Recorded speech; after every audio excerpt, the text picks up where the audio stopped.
Battery चालित rickshaw ने शहरी परिवहन व्यवस्था को एक नया आधार दिया है। खास करके जो छोटे शहर हैं, जहां सार्वजनिक परिवहन जैसी कोई व्यवस्था भारत में दिखाई नहीं देती है, ऐसे शहरों को गति दे रहा है बैटरी आधारित जो रिक्शा है, ई रिक्शा जिसे हम लोग कहते हैं। तो आइए आज के इस वीडियो में इस बारे में हम जानकारी इकट्ठा करते हैं कि इस तरह से सार्वजनिक परिवहन व्यवस्था को मजबूती देने में ई रिक्शा का योगदान है। और कब से चला रहे हैं ई रिक्शा? हो गया 8 साल। 8 साल से। तो सबसे ज़्यादा कितनी दूरी तक चलते हैं, कितना किलोमीटर तक कम से कम चलते हैं? 12 दिन में नहीं, पैसेंजर आपको कितनी दूरी की मिलती है? पैसेंजर वही है, दूरी से दूरी 10 किलोमीटर। 10 किलोमीटर तक, मतलब 10 किलोमीटर तक आप चले जाते हैं। और इससे पहले क्या करते थे आप? इससे पहले ही टेम्पू चलाते थे। तो टेम्पू और इसमें ई रिक्शा में क्या अंतर आपको लगता है?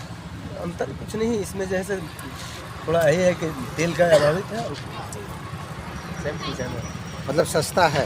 कुछ सस्ता है। अपनी गाड़ी है कि किराए पर चलाते हैं? किराए पर भी चला रहे किराए पर चलाते हैं। हैं। लॉकडाउन समय में हटा दिए थे। तो कितनी आमदनी कम से कम हो जाती है? कोई गारंटी नहीं है हम लोग को। ये फिर भी मोटा मोटी 400-500 ऐसे ही होती है, इससे ज़्यादा नहीं। 400-500 रुपये का आमदनी होती अशोक कुमार। है। और तो ये और अब ये टोटो है या ये रिक्शा है, तो दोनों में क्या अंतर देखते हैं आप लोग? तो पहले भी देखते चीप एंड बेस्ट है। चीप एंड बेस्ट है। और जैसे रिक्शा से हम 1 किलोमीटर 1.5 किलोमीटर तक ही जा पाते उसमें थे। ज़्यादा गैदरिंग हुआ था, इसमें ज़्यादा गैदरिंग नहीं है। हाँ बढ़िया है। हाँ 4 लोग गए, बैठे फुल हो गया। हाँ। ये चीप एंड बेस्ट है। ये चीप एंड बेस्ट है। जी। और ई रिक्शा में होता था कि बहुत दूरी तक नहीं जा पाते थे, लेकिन इसमें है कि आप 4 किलोमीटर 5 किलोमीटर तक आसानी से जा सकते हैं। कोई प्रॉब्लम नहीं, इसमें कोई प्रॉब्लम नहीं। मेरा नाम राघवेंद्र यादव हुआ।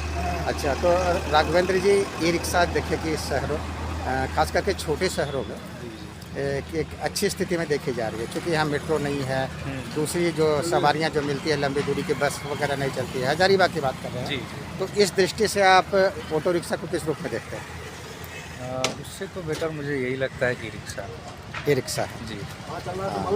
जैसे अगर हमको रस इलाके में जाना है तो उसके लिए ई रिक्शा बेटर है। हाँ। कहीं से भी निकल सकती है अपना, कहीं से भी कहीं से मतलब कि जो उनका रूट है, और भीड़ भाड़ इलाके में आराम से निकल जाती है। ऑटो रिक्शा क्या है कि अगर रस इलाके में चली भी जाती है तो कभी मतलब हमको अपने जगह पहुंचने तक लेट भी हो जाता है। मतलब ऑटो रिक्शा में, मतलब टोटो में, ई रिक्शा में फ़ायदा है। ई रिक्शा में बेटर, ई रिक्शा में बहुत फ़ायदा है। और ख़ासकर एक समय था जब छोटे और मंझोले शहरों में शहरी परिवहन व्यवस्था पैडल वाले रिक्शों पर निर्भर थी। बड़े शहरों के विपरीत यहाँ के शहरी परिवहन व्यवस्था का एकमात्र साधन यही रिक्शा था। लेकिन आज इसकी जगह ले चुका है बैटरी वाले रिक्शे ने, जिसे ई रिक्शा कहा जाता है। ई रिक्शा की लोकप्रियता के पीछे बढ़ती अर्थव्यवस्था को महत्वपूर्ण बताया जाता है। बिजली उत्पादन की बढ़ोतरी भी निरंतर हो रही है और सरकार की नीतियां भी इसके लिए सहयोगी की भूमिका में है। इस मामले में एक अच्छी बात यह है कि इस ई रिक्शा ने छोटे शहरों को रफ्तार दी है, उसे गति दे दी है। पैडल वाले रिक्शे में कमी ये थी कि इसे हम लंबी दूरी तक नहीं चला सकते थे, इसकी रफ्तार कम होती थी।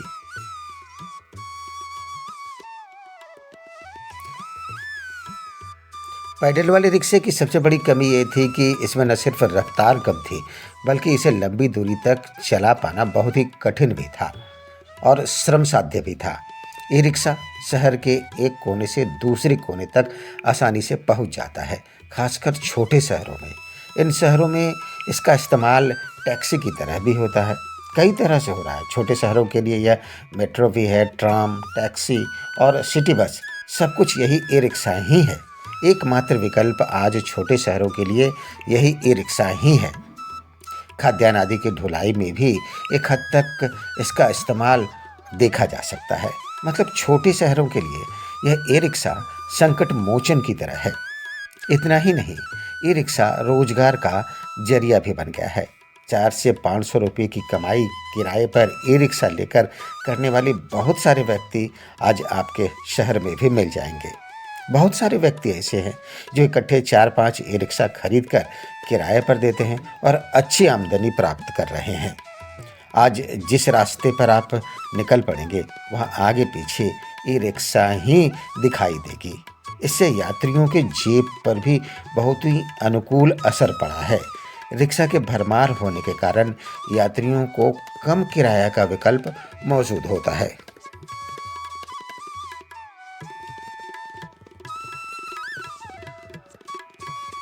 ई रिक्शा ने दैनिक कामकाजी, छोटे व्यापारी, कारीगर, मजदूर, कॉलेज और यूनिवर्सिटी के विद्यार्थियों की पहुंच इसने बहुत ही आसान कर दी है।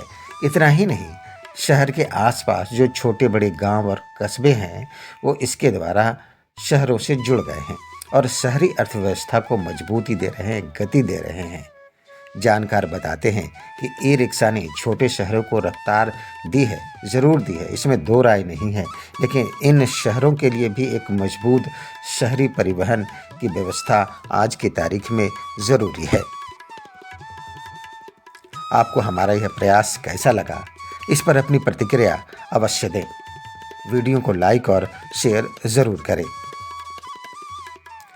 हम आपको बता दें कि आलेख, स्वर और संपादन था सूरज रजक का।